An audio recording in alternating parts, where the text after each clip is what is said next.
Hi, today is quiz number 24, 6 more to go for Civil Services Examination Prelims 2021, 10th of October. Let us begin. First section है polity का। Polity का पहला सवाल है Which of the following statements are correct about the Central Bureau of Investigation CBI apex body है for investigation purposes Central Bureau of Investigation. It comes under the administrative control of the Ministry of Personnel, Public Grievances and Pensions. Is it true? क्या ये Ministry of Personnel, Public Grievances और pension के अंदर आती है या फिर ministry of home affairs के अंदर आती है? It is a statutory body. It derives its power from the Delhi special police establishment act 1946.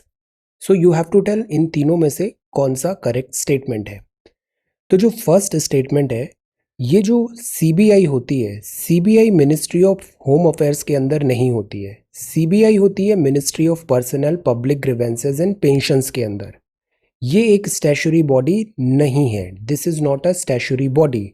इसको जो पावर मिलती है वो मिलती है Delhi special police establishment act 1946 के अंदर.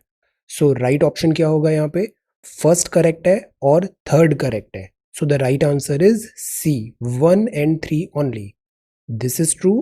This is true. It is not a statutory body. Next. अच्छा, जो CBI होती है ये RTI के अंदर भी नहीं आती है. Okay. Question number 2. Consider the following statements on right to be forgotten. Right to be forgotten, RTBF. It is a right to remove private information about a person from internet searches and other directories under some circumstances. मतलब जो internet पे footprints हैं वो सारे footprints को delete करने का, remove करने का हक है. And that is right to be forgotten. It is mention explicitly in the Indian constitution. तो ये इंडियन कॉन्स्टिट्यूशन में भी इंडिविजुअल को राइट टू बी फॉरगॉटन दिया गया है और वो भी एक्सप्लिसिट मेंशन है. So you have to tell दोनों में से करेक्ट स्टेटमेंट क्या है. तो ये जो राइट टू बी फॉरगॉटन है ना, दिस इज एब्सोल्युटली ट्रू. ये करेक्ट है कि information about a person from internet search, directory वगैरह अंडर सम सर्कमस्टेंसेज रिमूव करने का उसको पूरा हक है. सेकेंड जो चीज़ है, ये इंडियन कॉन्स्टिट्यूशन में है बट ये एक्सप्लिसिट नहीं होगा, ये इम्प्लिसिट होगा. और इम्प्लिसिट होगा आर्टिकल 21 के अंदर. आर्टिकल 21 मतलब राइट टू लाइफ. तो आर्टिकल 21 में ये इम्प्लिसिट है, right to be forgotten derive होता है, बट ऐसे अलग से नहीं लिखा है explicitly in the Indian constitution. So right answer क्या होगा? A, 1 only. Okay, next. Similarly right to fair trial, fair trial का सबको हक है. Right to fair trial is guaranteed under which of the fundamental right? This is a fundamental right. और किस fundamental right के अंदर राइट टू फेयर ट्रायल होगा? 14, 21, 15, article number 3. सो जो राइट टू फेयर ट्रायल है ना, again right to life article 21 B, article 21 के अंदर राइट टू फेयर ट्रायल भी है. सो ये जो आर्टिकल 21 है ना, आर्टिकल 21 का जो इंटरप्रिटेशन है ये बहुत वाइडर इंटरप्रिटेशन है. वाइडर इंटरप्रिटेशन हम मनेका गांधी केस भी देखते हैं. तो यहाँ आर्टिकल 21 में ना ये 16 चीज़ें इम्प्लिसिट है, जैसे right to privacy, right to go abroad, right to shelter, right against solitary confinement, right to social justice and economic empowerment, right against handcuffing भी है, राइट अगेंस्ट कस्टोडियल डेथ है, right against delayed execution, doctor's assistance भी है, right against public hanging, protection of cultural heritage, right to pollution free water and air, right to every child to a full development, right to health and medical aid, right to education, protection of under trials. तो ये सब चीज़ें है ना different court के cases के थ्रू, ये सब राइट टू लाइफ आर्टिकल 21 के अंदर आ रहा है, निकल के आ रहा है. So these all you should be knowing. Okay, अब है क्वेश्चन नंबर 4.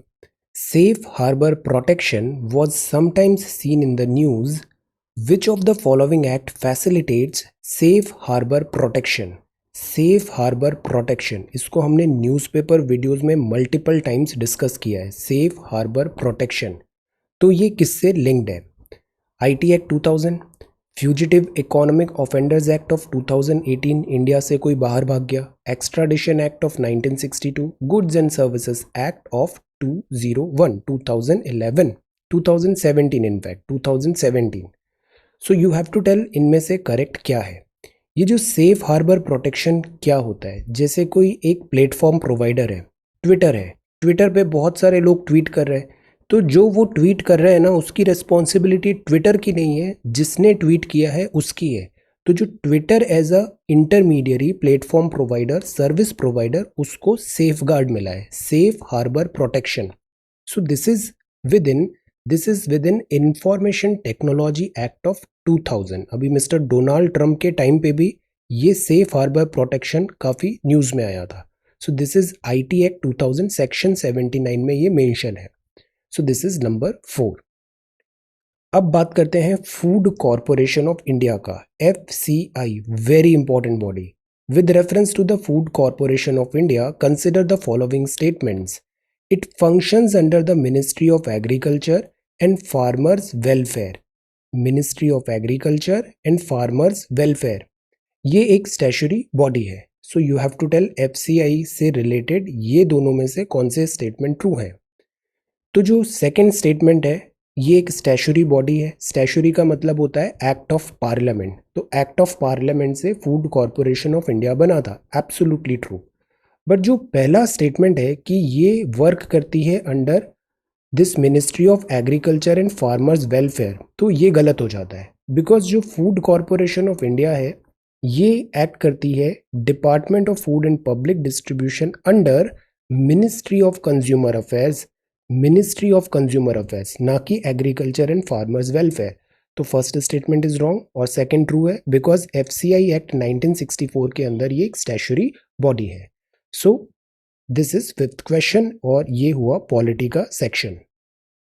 अब आते हैं ज्योग्राफी में। ये कुछ टाइगर रिजर्व्स, कंजर्वेशन रिजर्व्स हैं और ऐसे 2-3 एग्जाम्पल्स रहते हैं, उसको आपको मैच करना है।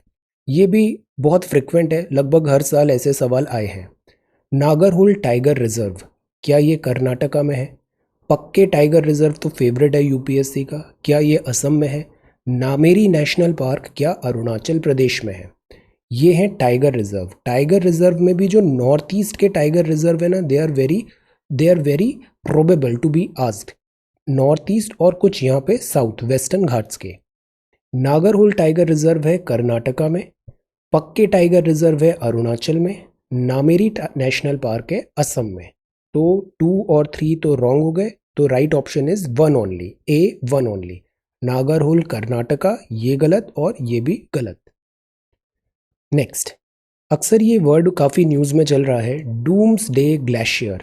Doomsday glacier recently seen in the news is located in, ये कहाँ पर लोकेटेड है? ये कोई ग्लेशियर है अंटार्कटिका, आर्कटिक, नॉर्थ अमेरिका या एशिया में? तो ये जो डूम्सडे ग्लेशियर है, ये कहाँ पर लोकेटेड है? तो ये जो ग्लेशियर है, ये ग्लेशियर है अंटार्कटिका में। This is in news because ये ग्लेशियर मेल्ट कर रहा है। This is one of the thickest glacier, और जिस स्पीड से ये मेल्ट कर रहा है, तो इसमें इतनी कैपेसिटी है, अगर ये मेल्ट हो गया तो जो सी लेवल है ना, 65 सेंटीमीटर तक राइज हो सकता है, वर्ल्ड का this sea level. So that is why this is a threat. Question number 8, which of the following is are cold ocean currents? ये इस टाइप के सवाल ना सिटर्स होते हैं, ये गलत नहीं करने हैं। Kuroshio current, Labrador current, Agulhas current. Select the correct answer code. तो 2 टाइप के करंट्स पड़े, इक्वेटर से टूवर्ड्स नॉर्थ जा रहा है तो वो हो गया हॉट करंट, नॉर्थ से मतलब पोल्स से टूवर्ड्स इक्वेटर आ रहा है तो वो हो गया कोल्ड करंट।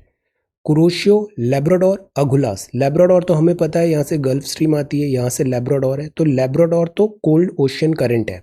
ये दोनों कोल्ड ओशियन करंट है क्या? कुरोशियो और अगुलास। कुछ ही दिन पहले हमने पढ़ा था मोजाम्बिक, नो। कुरोशियो भी कोल्ड करंट नहीं है। So the right answer is B 2 only. Labrador current ही कोल्ड ओशियन करंट है, कुरोशियो और अगुलास वार्म ओशियन करंट है, हॉट ओशियन करंट है। So the right answer is B. ये जो स्टैटिक सवाल आते हैं ना, ये सारे सवाल बेसिक ज्योग्राफी के आते हैं। अभी आप रिवीजन करोगे, 14 डेज अराउंड 15 डेज टाइम है, तो जो एनसीईआरटी की 11th और 12th की एनसीईआरटी की बुक्स है उसको एक बार आप गो थ्रू ज़रूर करना, उससे बहुत सारे ऐसे सेटर्स हैं इजीली सॉल्व हो जाएंगे। रिवीजन इस 2 हफ्ते में करना बहुत इंपॉर्टेंट है। ओके, तो जैसे इक्वेटर से ऊपर जा रहा है तो ये कुरोशियो करंट हो गया, ये इधर से जो नॉर्थ पोल से आ रहा है तो दिस इज ओएसओ करंट हो गया, फिर ये अगुलास करंट है। सी, इक्वेटर से इधर जा रहा है तो ये क्या हो गया, ये हो गया हॉट करंट, ना कि कोल्ड करंट।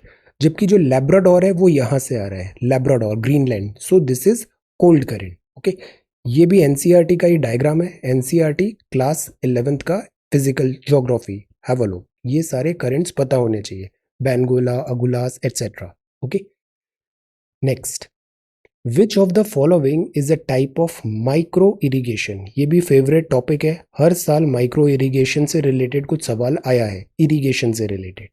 एक है स्प्रे इरिगेशन, दूसरा है सब सरफेस इरिगेशन, तीसरा है bubbler irrigation. So you have to tell इनमें से कौन सा माइक्रो इरिगेशन है। इरिगेशन में पता है क्या इंपॉर्टेंट होता है कि वाटर जो है वो स्कार्स है, तो वाटर की जो रिक्वायरमेंट है वो है रूट्स में, तो एग्जैक्टली रूट्स में हम अगर पानी पहुंचा दें तो वो स्पेसिफिक इरिगेशन होता है, micro irrigation.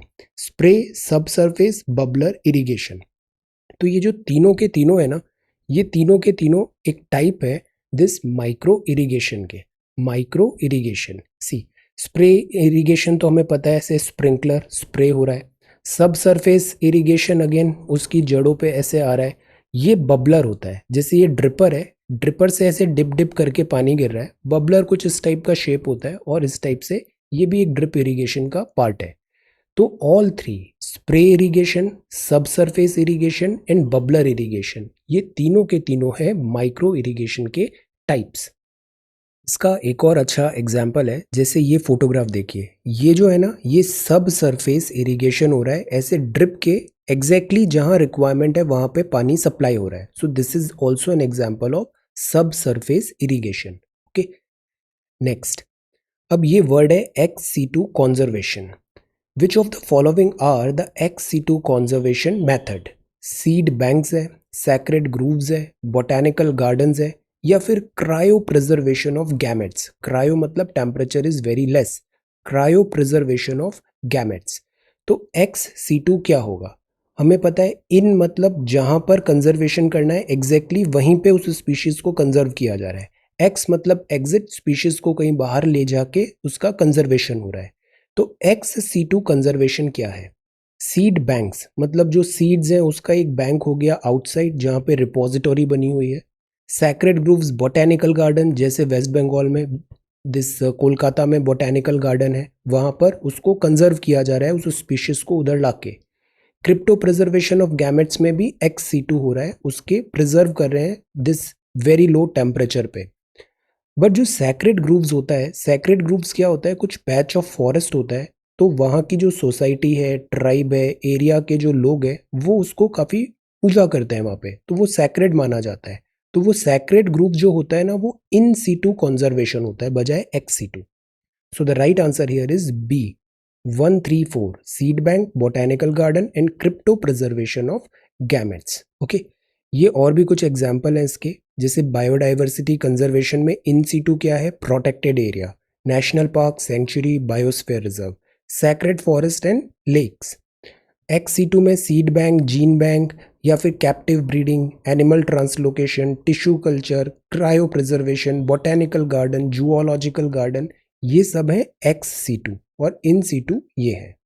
Okay, now comes to, let us come to history. History, आपको यहाँ पे आइडेंटिफाई करना है कि हम किस फ्रीडम फाइटर की बात कर रहे हैं। He chiefly drafted the constitution of the Hindustan republic association, HRA का जो कॉन्स्टिट्यूशन था वो आपने ड्राफ्ट किया। He was tried under the Kakori conspiracy case, Kakori conspiracy case. While in jail he wrote Mera Rang they Basanti Chola and Sarfaroshi Ki तमन्ना। सो इनमें से वो फ्रीडम फाइटर कौन है, राम प्रसाद बिस्मिल, भगत सिंह, चंद्रशेखर आजाद, या फिर अशफाक उल्ला खान। सो ये जो फ्रीडम फाइटर है जिन्होंने कॉन्स्टिट्यूशन लिखा, काकोरी कॉन्स्पिरेसी केस और जेल में लिखा ये दोनों, मेरा रंग दे बसंती चोला and Sarfaroshi Ki Tamanna, the name is Ram Prasad Bismil, Ram Prasad Bismil. Which among the following foreigners served as the presidents of Congress session? Congress बनी थी, कांग्रेस में बहुत डाइवर्सिटी रही इसकी प्रेसिडेंटशिप में, तो कुछ फॉरेनर्स भी इसके प्रेसिडेंट्स बने हैं, जैसे एओ ह्यूम, जॉर्ज यूल या Henry Cotton. So you have to tell इनमें से फॉरेन दिस कांग्रेस सेशन में फॉरेन पीपल इसके प्रेसिडेंट कौन बने हैं. जो एओ ह्यूम है ना, अलेक्जेंडर ऑक्टेवियन ह्यूम, अक्सर इस पे कंफ्यूजन हो जाता है. एओ ह्यूम प्रेसिडेंट नहीं थे, he was kind of founder. ये एक्स सिविल सर्वेंट थे, इन्होंने हेल्प किया था build this, founding this Indian national Congress, but ये कभी भी इसके प्रेसिडेंट नहीं रहे. जबकि जो जॉर्ज यूल है और हेनरी कॉटन है ये प्रेसिडेंट रहे हैं कांग्रेस सेशन के. सो the right answer is 2 and 3. 2 and 3. AO Hume कभी भी प्रेसिडेंट नहीं रहे हैं कांग्रेस सेशन के. This is wrong, this is true, this is true. Okay, next, identify the social reformer. Social reformer कौन है ये? पहला स्टेटमेंट है, she establish the Mahila Seva Mandal to raise awareness for issues concerning women's right. Issues concerning women's right के लिए आपने महिला सेवा मंडल establish किया था. शी स्टार्टेड महिला सेवा मंडल इन 1852 और ये वर्क किया for raising women's consciousness about their human right, dignity of life and other social issues. आपने एक विमेन शेल्टर भी ओपन किया था जिसका नाम था home for the prevention of infanticide. So ये सोशल रिफॉर्मर का नाम क्या है? ये जो सोशल रिफॉर्मर है ये है सावित्री बाई फुले जी. अभी हाल ही में इनके कोमेमोरेशन में काफ़ी इवेंट्स भी हुआ था. So this is important, Savitri Bai Phule ji, she is this social reformer. Women's right, women education के लिए एक्स्ट्रा ऑर्डिनरी वर्क किया है.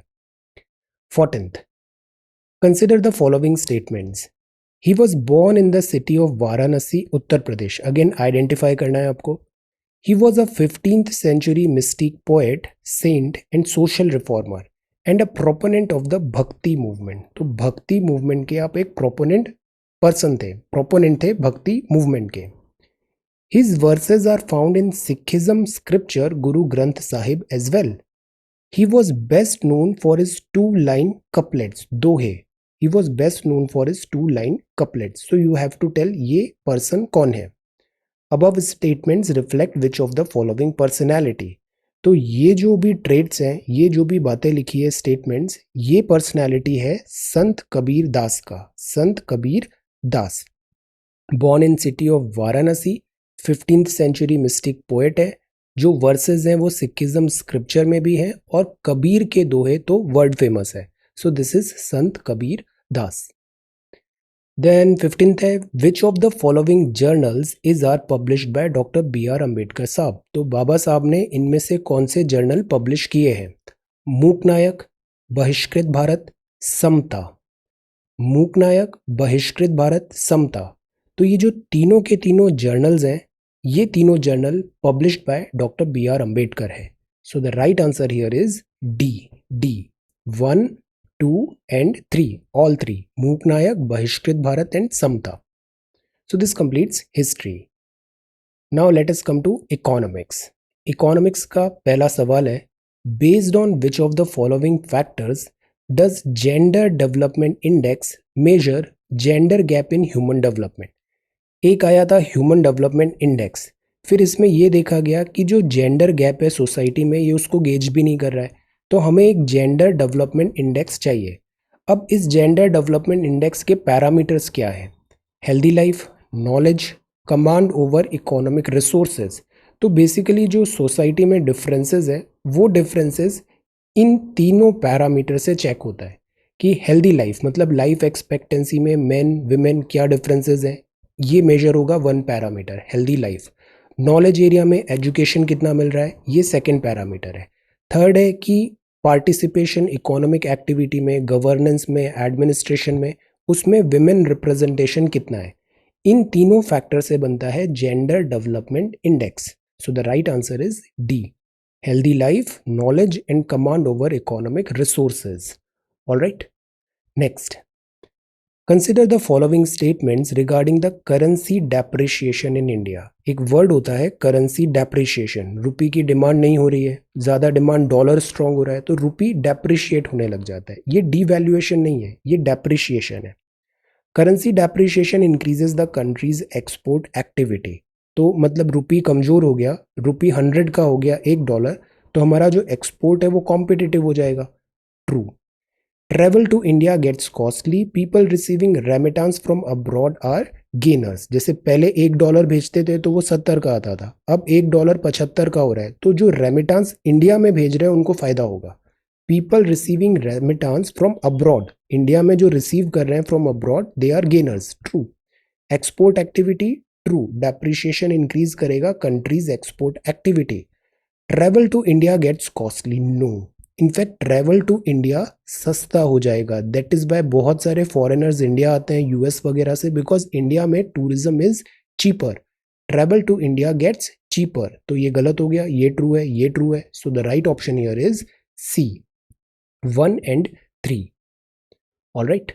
नेक्स्ट, ये टर्म अभी कुछ टाइम से काफ़ी न्यूज़ में है. The term is silver economy. Silver economy, जैसे कलर कोडेड रिवॉल्यूशन होता है ना, silver revolution, like that. This is silver economy. Sometimes in news is related to what? Elderly in our society, production of microchips, mining of silver, silver का mining करना है India में resources, या फिर vaccine manufacturing से related है silver economy. तो जो सिल्वर इकोनॉमी है ना, वो है एल्डरली इन अवर सोसाइटी के लिए. एल्डरली का पॉपुलेशन बढ़ेगा, तो accordingly government policies et cetera, silver economy, economic activities में contribution and way forward. So that is silver economy, elderly in our society. A. 19th, ये वर्ड भी फेवरेट है. Under employment, over employment, disguise employment, structural deficiency क्या है, etcetera. इससे related सवाल अक्सर आए हैं. तो अंडर एम्प्लॉयमेंट इनमें से क्या बताता है? Which of the following are true for underemployment? Workers in job that do not utilize their skills. Worker को जॉब है बट उसकी स्किल्स यूटिलाइज नहीं हो रही है. Workers in low paying jobs as relative to their skills. Skills तो मतलब बहुत हाई जॉब की है बट उसको कम पैसे की नौकरी करनी पड़ रही है. Part time workers preferring full time job, मतलब वर्क तो केवल पार्ट टाइम वर्कर का ही था बट उसको फुल टाइम जॉब की तरह प्रेजेंट हो रहा है. प्रोडक्टिविटी ऑफ लेबर यहाँ पे लो है. अंडर एम्प्लॉयमेंट ये होता है कि कहने को you are so like qualified, post graduate etcetera, but उसके लायक जॉब्स ही नहीं है. तो आपको जो जॉब मिल रहा है वो करना पड़ रहा है और जो आपकी स्किल्स को जस्टिस नहीं कर रहा है, तो you are underemployed. Underemployed हो, कहने को एम्प्लॉयड हो बट फुल्ली एम्प्लॉयड नहीं हो. अंडर अनएम्प्लॉयमेंट है, अंडर एम्प्लॉयमेंट है. तो do not utilise their skills, true. Low paying job है relative to their skills, true. Part time worker preferring full time jobs, true. Productivity of labour यहाँ पे low होता है. So that is why job creation is not everything. Quality job creation is also must, कि जिस field में उसने skill किया है उस फील्ड का जॉब क्रिएट करना गवर्नमेंट का रेस्पॉन्सिबिलिटी है. So this is D, all of the above. Then 20th है, direct taxes go entirely to the central government in India. In financial year 2021, 1920 करते हैं इसे, financial year 1920, direct tax collection was more than indirect tax collection. Direct tax collection was more than indirect tax collection. और जो direct tax होता है, direct tax क्या होता है? जैसे इनकम टैक्स हुआ, कॉर्पोरेट टैक्स हुआ, जिस पे टैक्स लगा है और जहाँ से वसूला है दोनों सेम है, डायरेक्ट टैक्स. इनडायरेक्ट टैक्स क्या होता है? जैसे वैल्यू एडेड टैक्स हो गया, ओके, तो that is indirect tax. GST क्या होता है? So direct tax go entirely to the central government in India? Absolutely true.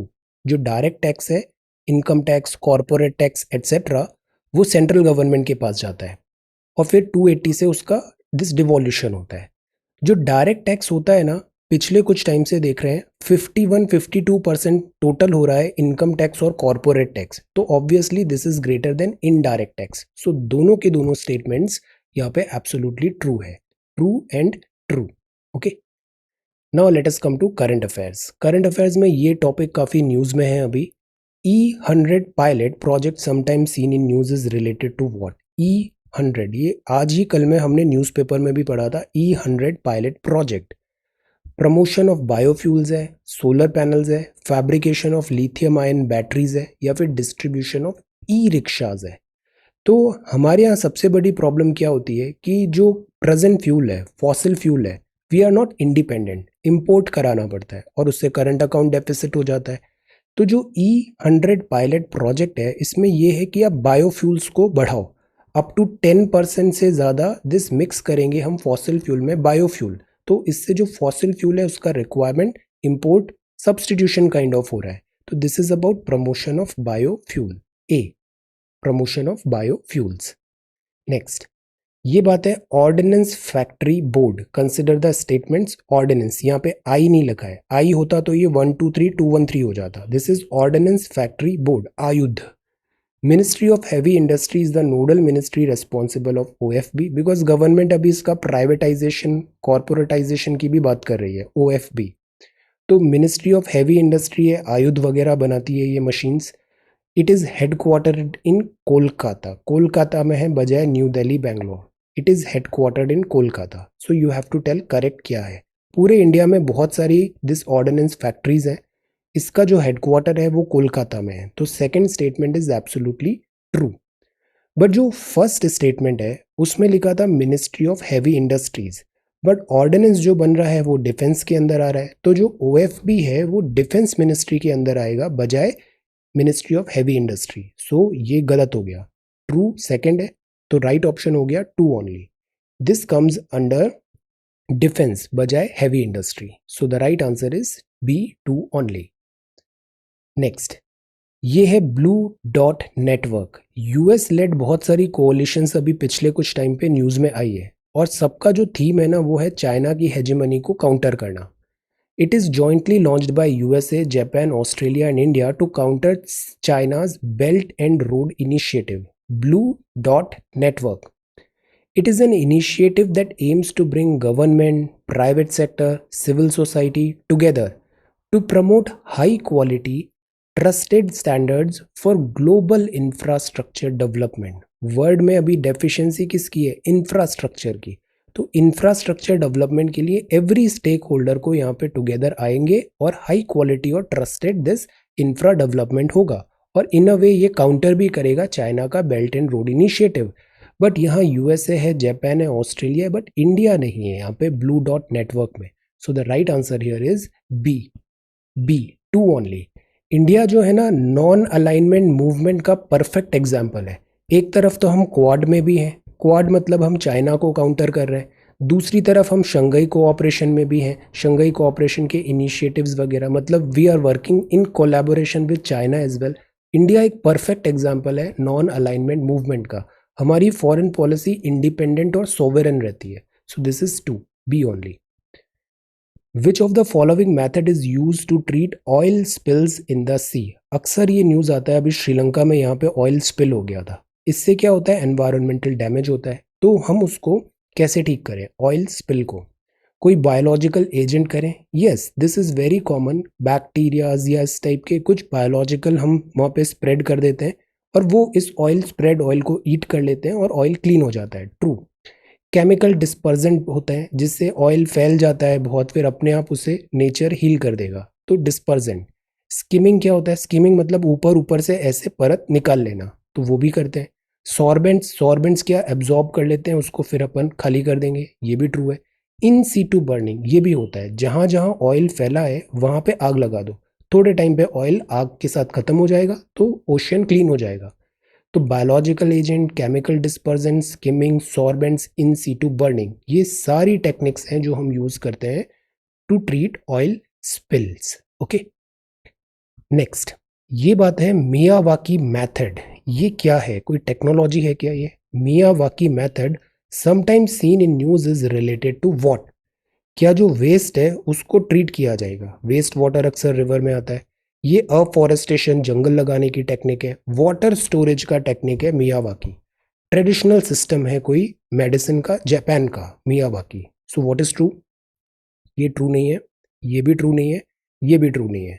ये जो टेक्निक है ना, ये अफॉरेस्टेशन की टेक्निक है, और इस टेक्निक से बहुत कम टाइम पे फॉरेस्ट रीग्रोथ पॉसिबल है, अफॉरेस्टेशन क्विक हो जाता है।